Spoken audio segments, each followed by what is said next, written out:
Thanks so much for joining me again. This is another edition of Stay Keyed In, where we talk about all things Arkansas, African American history and culture.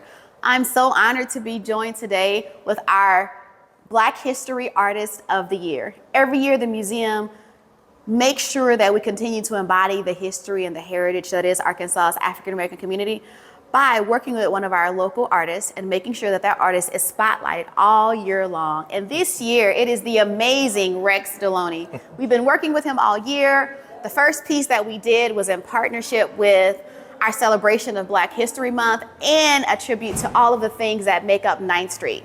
And so I want to talk with you a little bit about your work, what motivates you with your work. I want to talk about the piece that we have on one side of me, and then the piece that is not yet unveiled and why it's not unveiled yet. So I know you're a teacher, right? But not only are you a teacher, you are an artist. Right. Talk to me a little bit about your work. What inspires you? I remember some of the first pieces that the museum acquired from you had a really rich history with your mom and your family. Exactly. Your family has a long history on 9th Street. So talk to us a little bit about that and kind of what motivates you in your work. Thank you, Key. I like to say I'm an artist educator instead of an educator artist. I like because I it. was an artist first, but my work is motivated by life stories from the past. I think about visually thick words that create images. You said something about my history with 9th Street. My parents met here on 9th Street, and that was the start of a family of 7. Wow. A beautiful story. Mary's Chicken Shack is where my mom worked, and my dad was at Taylor's Barber Shop, and he was pursuing her, coming in and buying half a chicken and a glass of milk for $1. But it was a great story. So the work that I do is motivated by color. I like to use color as a perceptual trigger in the mind of viewers to create a nostalgic feel in the works that I create. The first piece that you did for us this year was The Watchman of 9th Street. It's a beautiful piece, and one of the things I love is that you kind of brought back that nostalgic feel. You highlighted a lot of the businesses, all of the businesses really, that aren't a part of 9th Street anymore. So tell me a little bit about kind of what inspired this piece. This piece was inspired by a need to go and show a reflective view of what was lost when 9th Street was no more. So a lot of the businesses I listed there, but one of the things about it is that I didn't do concrete or physical businesses. I just used lettering and played around with contrasting colors to really bring that back. I think one of the things that really made my heart glad was when we unveiled it. A lot of the people that were in the viewing audience said that brought back so many memories, and they didn't actually see the buildings, but they saw the words, and that really had some different images to their mind that happened. So it was really nice to do that. I'm going to tell you what speaks to me about what you just said. It is the fact that so much of our history physically is not here. Right. We don't have the buildings. We don't have the 3-dimensional objects, but the words are so powerful. And the way that you took the words, right, and brought us back. Not even a photo of the buildings, but just how powerful the words were.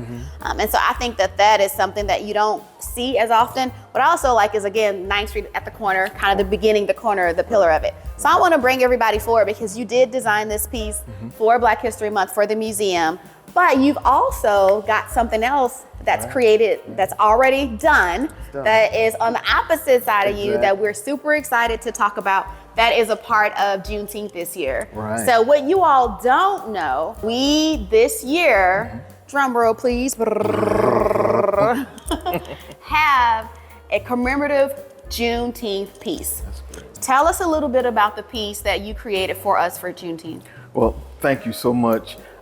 This piece for Juneteenth that is covered, that will be unveiled next week, it really tells the story of the African American culture, how it started in America, how it transcended through the years, and how Juneteenth in 1865, what happened after that and the after effect, the Yes. fallout Yes. that happens. And Yes. it's a source of pride, a source of inspiration. And so that's what I was really trying to show through this painting.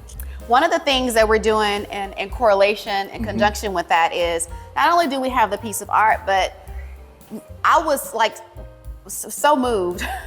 I wanted to make sure that everybody had this, that it wasn't something that just was a piece of art that was in the museum, but that it was a part of the Juneteenth celebrations. Right. Everybody that comes out to Juneteenth will get a chance to get a copy while supplies last. So that means you need to get there early. You need to get your print.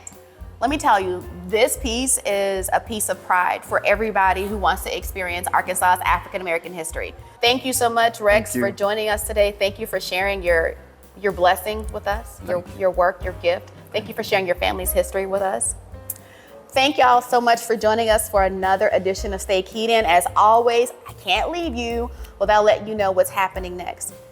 Y'all know what's happening this month. It's all things Juneteenth. So make sure you continue to follow us at JuneteenthLittleRock.com for everything that's going on.